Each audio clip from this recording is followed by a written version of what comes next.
You want a manager to talk to me? You bring your manager here. You get up. If you want to talk to me, you bring your manager here, you idiot, or go speak Chinese with your other staff. Talk to me somewhere else. Just like there's a fine line between trailer trash and a white person who has success, there's a fine line and there's a fucking difference. You should go back to school and you should learn.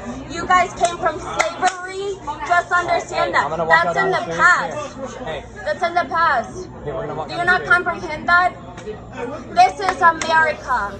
No, I had tasted the whole. It literally tastes like you put sugar. Like it tastes like sugar. I know what that milk tastes like. I can remake it. I come here every single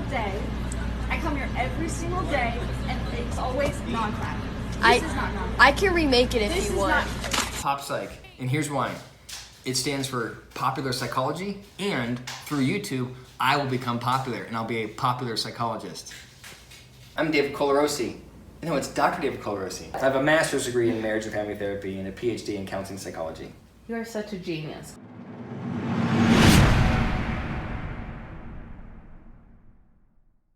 I wanted to hop on into a vlog really quickly because I woke up this morning and read another article about another Karen.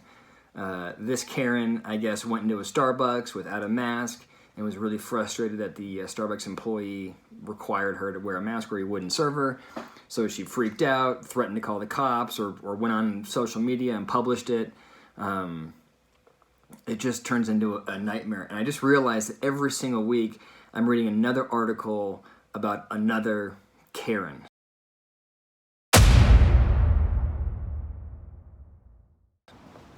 Karen is an entitled white woman. She thinks the world revolves around her and becomes very frustrated when things don't go according to plan. And even in the face of cell phones and social media, she sticks to her guns and periodically becomes overtly racist. And it just seems like over the last, 3 months, there have been a lot of Karens that are revealing themselves. And so I thought it would be fun for this vlog to kind of talk about what makes a Karen. So the standard interpretation of a Karen is that you have this selfish person who is inherently racist, and because she's selfish, racist, and privileged in power, has a little bit of money, doesn't quite recognize her impact on the world around her. Which I think is all true, by the way. So I don't want to discount that interpretation. I think that interpretation is accurate. So I'm editing this video about Karens, and I want to say that I don't like the use of the term racist when we don't really know who someone is.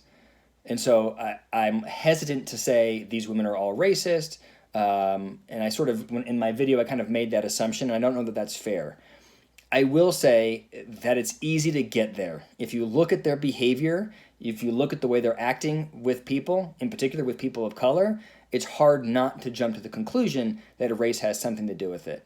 But I at least want to pause here and acknowledge that I don't know these women. Calling them racist is a pretty strong term. I'm uncomfortable with it. But society in general is looking at their behavior and going, well, how else do you describe it? Would they act that way with someone who looked like them? I don't know. Accurate. The behavior that I have seen, it sort of really started, at least for me, with the Central Park Karen that caught an African-American man bird watching. And the bird watching man said, hey, I think her name was Amy Cooper, hey, Amy, can you put your dog on a leash? And Amy turned into a Karen, pulled out her phone and said, don't tell me what to do. I'm going to call the cops and say that you were attacking me. It's this sort of escalating a crazy behavior where one of these Karens digs their heels in and creates a massive scene. And what's interesting is if you ask these individual women, are you racist? The answer is always absolutely not. Most frequently they come back and they go, oh my God, I can't believe my behavior. I was scared. They're apologetic. How could I? And I agree that for them, they really don't see themselves as racists. So the question becomes, why are you acting this way? I think there's a couple of things that feed into it. The first is you are starting with a person who is inherently privileged by the color of their skin. You also have someone who is typically more affluent, someone who has garnered a lot of experience kind of doing what they want. That seems to be the common trend, is these Karens are people that see themselves as being pretty successful, they're the master of their own universe, and they have a real hard time when they're confronted with somebody that isn't backing down. And in that way, it feels to me like it's a reaction to a narcissistic injury. Something has happened and it goes against who they are. Sorry for interrupting, but I think this bit is important in understanding what creates a Karen. Many psychologists believe that people understand themselves by telling a story about who they are kind of in the back of their mind. We have this ongoing narrative. Here are my strengths, here are my development areas, this is what I've done well, this is what I haven't done well, here's what I stand for, here's what I don't stand for. And that narrative becomes very well ingrained in who we are. We carry it with us so that when we are confronted with new challenges, we sort of immediately know, well, this is how David does in that kind of situation. And it can be really difficult if I have a story about who I am and it's ingrained, I've created this story, and I behave in a way that is in opposition to my story, I have to make a big decision. Do I need to change my narrative? Do I not know who I am? Or maybe that event, maybe the way it's being interpreted by other people, maybe that's what's wrong. And I think that's what's happening is you have this person who has these narcissistic traits that's moving through their life, thinking that they're great, thinking that they know how the world works, thinking that they're good people, and then they're caught doing something that they shouldn't be doing. And they have a choice. Either say, oh my God, the narrative of me being a perfect person is wrong and I need to adjust. Or you can say, no, your interpretation of my behavior is wrong. And these Karens default to, no, your interpretation of my story is wrong. And so I think that's why you see this behavior of doubling down. And there's this sort of indignation around, how dare you question whether or not I'm right? That is them protecting their own self-perception. So all that being said, the question is, how do you not become a Karen? These women didn't think they were going to become Karens before these key events, right?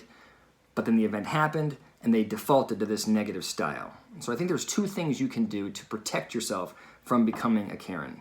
The first is recognizing that it's okay to be wrong.